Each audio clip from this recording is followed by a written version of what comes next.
Hello, അസ്സലാമു അലൈക്കും. അപ്പൊ മക്കൾസ് ക്ലാസ് കഴിഞ്ഞ് വന്നിട്ടോ. ഞാനിന്ന് ക്ലാസ്സിന് പോയിട്ടില്ല. ഞാൻ വീഡിയോ എടുക്കുന്ന ടാഷി കൈയോട്ട് കളിച്ചിട്ടാണ്.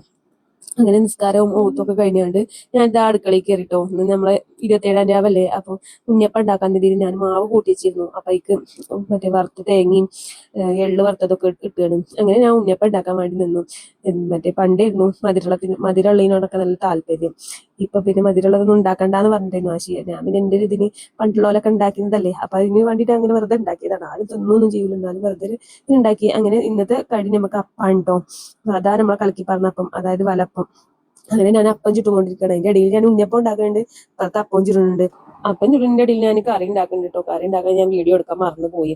അപ്പൊ അങ്ങനെ അതൊക്കെ ഉണ്ടാക്കൽ കഴിഞ്ഞ് ഞാനിതാ ഫ്രൂട്ട്സ് ഒക്കെ ഇതാ കട്ട് ചെയ്ത് അത് മുന്തിരി കഴുകി വെച്ചിരുന്നു. അപ്പൊ കഴുകി വെച്ച മുന്തിരി പ്ലേറ്റിൽ ഇടുകയാണ്.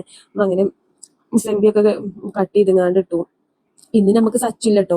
വത്തക്ക കട്ട് ചെയ്യാൻ ഇന്ന് ഞാൻ തന്നെ കട്ട് ചെയ്യണം. അല്ലെങ്കിൽ വത്തക്ക കട്ട് ചെയ്യാൻ ഓൻ ഉണ്ടാവലുണ്ട്. ബാക്കിയുള്ളൊക്കെ ഞാൻ ചെയ്താലും വത്തക്ക മാത്രം കട്ട് ചെയ്യാതെ ഓരോ ജോലിയാണ്. അങ്ങനെ വത്തക്ക അതാ കട്ട് ചെയ്താണ്ട് അങ്ങനെ അതൊക്കെ കട്ട് ചെയ്യൽ കഴിഞ്ഞിട്ടോ. എത്ര പെട്ടെന്നല്ലേ നോമ്പ് വന്നതും പോയതും അറിഞ്ഞില്ല. പെട്ടെന്നില് നോമ്പ് കഴിഞ്ഞിരിക്കണു. ഞാൻ പിന്നെ ലൈം അടിക്കാൻ വേണ്ടി നിന്നു. ലൈം അടിക്കാൻ വന്ന് നിന്നപ്പോഴാണ് ആശി പറഞ്ഞത് ഞാൻ ഇന്ന് പള്ളിയിൽ പോവാണ്. മറ്റൊരു രണ്ടാളും പള്ളിയിൽ പോവാണ്, ഞാനും പള്ളിയിൽ പോവാണ്. നല്ലൊരു ദിവസമായിട്ട് മൂന്നാളും പള്ളിയിൽ പോയി. സച്ചു ആദ്യം പള്ളിയിൽ പോയിക്കണു, മറ്റൊരു രണ്ടാളും പള്ളിയിൽ പോയി. അപ്പൊ ഞാനും ഇഞ്ചി മാത്രം ഉള്ളിട്ടുണ്ട്. അപ്പൊ അങ്ങനെ ഫ്രൂട്ട്സും സാധനങ്ങളൊക്കെ കൊടുന്ന് വെച്ച് നമ്മള് 26-ാമത്തെ നോമ്പ് ഇവിടെ അവസാനിക്കാൻ കേട്ടോ. നോമ്പ് വന്നതും പോയതും അറിഞ്ഞില്ല. അപ്പൊ ഇനി അടുത്ത വീഡിയോയിൽ കാണാം. ഓക്കെ, ബൈ, അസ്സലാമു അലൈക്കും.